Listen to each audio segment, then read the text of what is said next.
Welcome friends to another lecture on the practical aspects of laboratory medicine.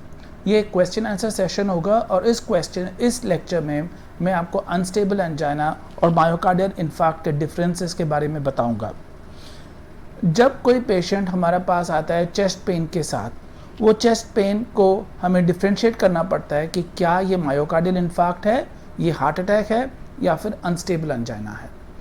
Chest pain जो heart के कारण related है, उसका एक क्लासिकल सिम्टम है कि चेस्ट में एक भार जैसा लगता है।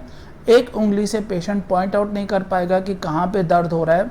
दर्द जो है काफ़ी कंस्ट्रिक्टिंग जैसा होता है, अंदर से खिंचा हुआ जैसा लगता है। दर्द रेडिएट करता है छाती से, अगर ज़्यादा सीवियर है तो गले की ओर, लेफ्ट साइड और फिर लेफ्ट हैंड तक रेडिएट करता है। This is the classical feature by which a person has chest pain, जिसको हम अंजाइना कहते हैं। इसके साथ साथ पेशेंट को घबराहट होती होगी, उसको लगेगा कि वो अभी मरने वाला है, और कई पेशेंट्स के सर में हम स्वेटिंग भी देख सकते हैं। अगर ये सारे फीचर्स है तो इसको हम अंजाइनल चेस्ट पेन कहते हैं। और यहाँ पे हमें डिफ्रेंशिएट करना पड़ता है कि क्या ये अनस्टेबल अंजाइना है या फिर मायोकार्डियल इन्फार्क्ट है। दोनों के बीच में क्या डिफरेंसेस है? जो मेन डिफरेंस है कि अगर इस चेस्ट पेन के साथ कोई हार्ट का मसल का डैमेज हो तो उसको हम मायोकार्डियल इन्फार्क्ट कहते हैं।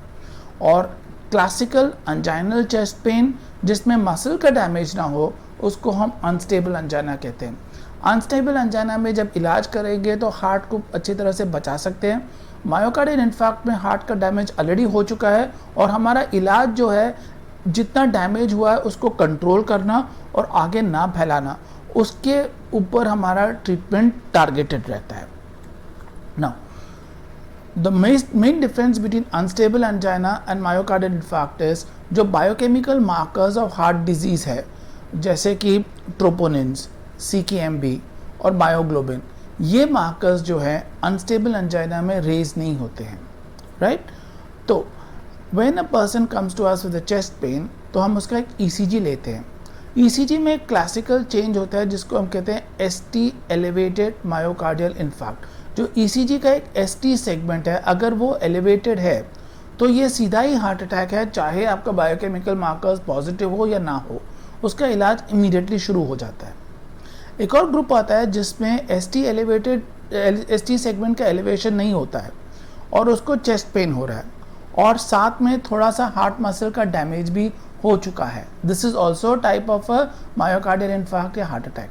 लेकिन इसको हमें अनस्टेबल एंजाइना के साथ डिफ्रेंशिएट करना है। और वो कैसे करते हैं? Biochemical markers. अगर आपका बायोकेमिकल मार्कर्स पॉजिटिव है, रेज्ड है, आपका CKMB रेज्ड है, आपका ट्रोपोनिन रेज्ड है या आपका मायोग्लोबिन रेज्ड है, तो हम कहेंगे कि ये नॉन ST एलिवेटेड MI है, ये मायोकार्डियल इन्फार्क्ट या हार्ट अटैक है।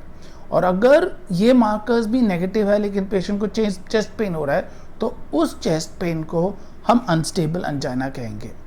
Chest pain without biochemical markers of injury of heart attack is unstable angina. Chest pain with elevated biochemical markers लेकिन ECG नॉर्मल है, तो उसको नॉन ST एलिवेटेड MI कहते हैं। अगर ST एलिवेशन है ECG में, चाहे आपका बायोकेमिकल मार्कर्स पॉजिटिव हो या नेगेटिव हो, उसको हम हार्ट अटैक सीधा ही बांध देंगे। So this video discusses the differences between unstable angina, non ST elevated MI and ST elevated myocardial infarct. Thank you for listening to my lecture. Please feel free to send your comments, feedbacks or video requests to me at qs in biochemistry@gmail.com.